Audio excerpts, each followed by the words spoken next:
The Police, Part 2. Our country's system of policing has a history of violence that steals the lives of Black, Indigenous, and other people of color, along with individuals with disabilities. And despite Black Lives Matter movement, protests, calls for reform, and ongoing cries for justice, we continue to witness and mourn people killed and brutalized by the police.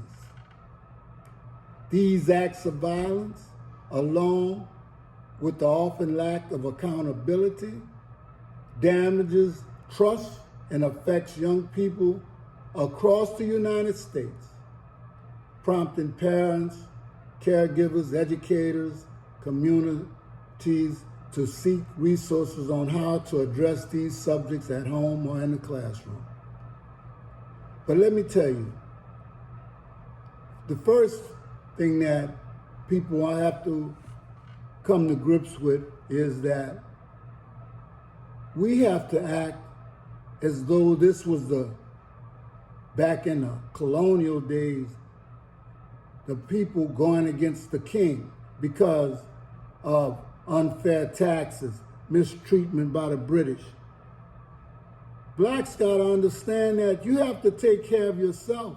And I'm not talking about any kind of physical or challenges against the police, because that would be suicide, okay? But I was taught in the military, if you have to stand up and fight, do your best. But do we let people stand around and misuse us? I mean, your sister, your mother, your grandmother? I mean, to have an armed police officer strike a woman, a Black woman, in their face in front of their kid for no apparent reason shows that there is a lack of caring, that shows that their motives are politically, sometimes I'd say racially backed. Okay? A lot of times police officers have family matters. They come to work angry, or they're angry when they get to your community. They're looking for an opportunity to exercise those muscles that they prepare and that they accumulate, while working out in the police gym, while getting defensive training. See, they have all that training and all that artillery on them, and it's just like in the military. I remember when I had the M16 and the grenades and everything, how powerful I felt. I was chomping at the bit to use it. That's exactly what you got. And then on top of that, you have people in power who, without those guns, most of the time, were weak, okay? And I'm talking about physically and mentally. They were misused in high school and through grade school and things like that, okay? And then if that's not the case, you have somebody who think that they're superior to other people with all of that artillery, with no one to sit down there and keep them in check, okay? We buy these people new cars, new equipment, and everything else. In our communities, we have dilapidated buildings and things. You can't fund that, but you can fund the police because they fit in the plan that you have. You see, I believe the police fit into a plan that is destructive to Black people. Nobody wants to talk about that. See, we don't want to talk about anything that really matters.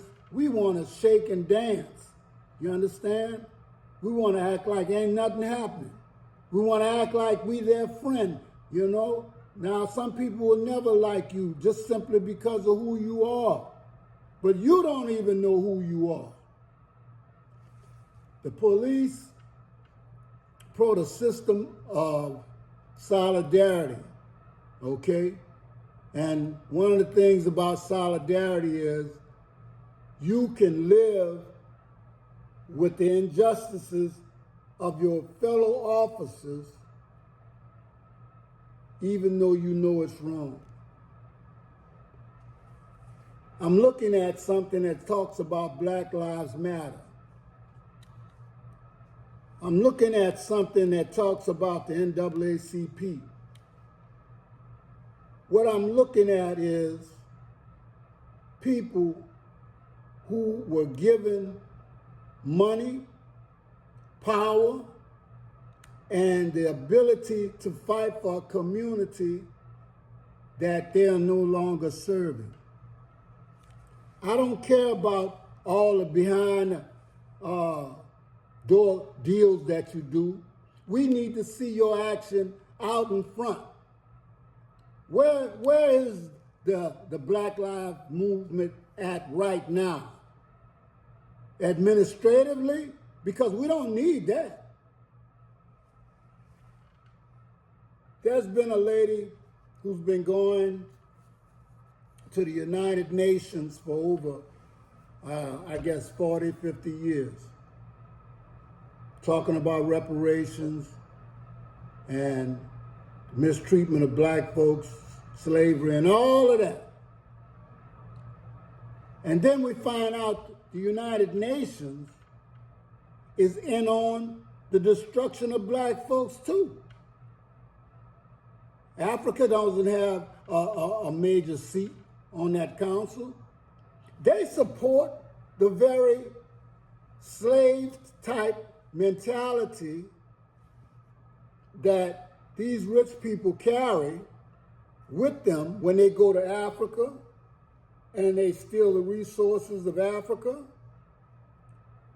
They steal those resources, they brought them back to America, and now that a lot of the work is done, they seek to replace them with other Africans. Now, you say, well, how can that be? Well, most Latinos, Asians, even Caucasians don't know who they really are actually from. They think they know their history, they're going back to Ireland and everything else, but like I said, they've been doing a lot of digging, and every time they dig, they find black people. All of a sudden now, what you're facing is the stark reality that most, if not all, of humanity was birthed by black people. And that, I believe, fuels the hatred, the lack of compassion for black people. Just knowing that you could be from the seed that you are trying to destroy it's got to be something, because see, jealousy, we talk about the jealousy in the black community. It's nothing compared to the jealousy of the people in power who do not have what people that hate themselves have. A power, a dominance that was given by the Creator. And I'm not talking about the God that they gave you in that Bible. You understand, that you hold so dear. I would hold it dear too if they didn't lie so much. Okay? One of the things that we know, when anything is touched and written by man, you can't trust it. You can't trust man, period. You should be able to trust your brother. You should be able to trust the police. You should be able to trust your family. But guess what? Most of those people, they act just like the police when they stop you for a traffic infraction. This is Too Far Enterprises. Later.